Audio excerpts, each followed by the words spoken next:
Hello मंडळी, माऊली veg किचनमध्ये आपलं स्वागत आहे। चला तर आज मी दाखवणार आहे आळूची वडी।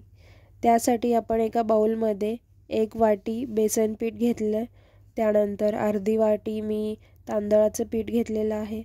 त्यामध्ये थोडेसे ओवा, जिरं, लाल मिरची पावडर, हळद,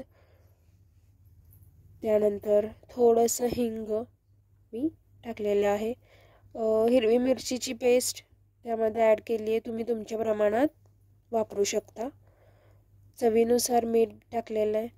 चिंच गुळाचं मी इथे पाणी करून ठेवलेलं होतं, ते मी त्यामध्ये ॲड केलेलं आहे।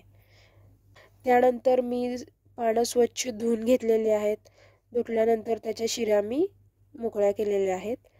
त्यानंतर आपण बनवलेलं पीठ त्याच्यावरती लावून घेतलेलं आहे।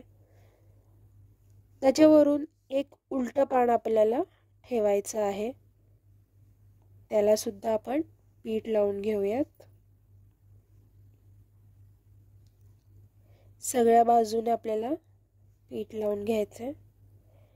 तुम्हाला वडी जर थोडीशी जाड हवी असेल तर तुम्ही अजून पानं ॲड करू शकता, पण एक लक्षात ठेवायचं आपल्याला एक सरळ आणि एक उलटं पान असं ठेवायचं आहे।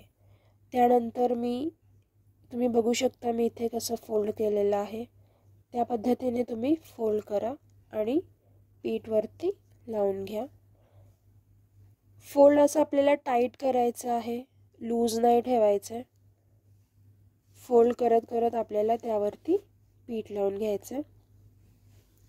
बघा मी कसं फोल्ड केलंय।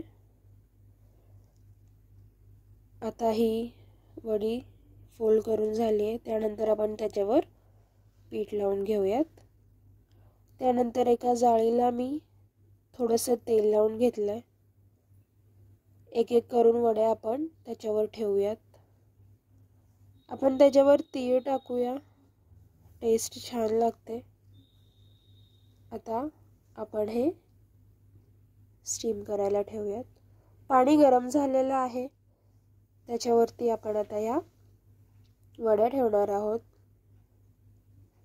बघू शकता तुम्ही। त्यानंतर झाकून ठेवायचे। 10 मिनिटं मी ह्या वाफू देणार आहे। बघू शकता वाफ निघालेली आहे, मस्त वड्या झालेल्या आहेत।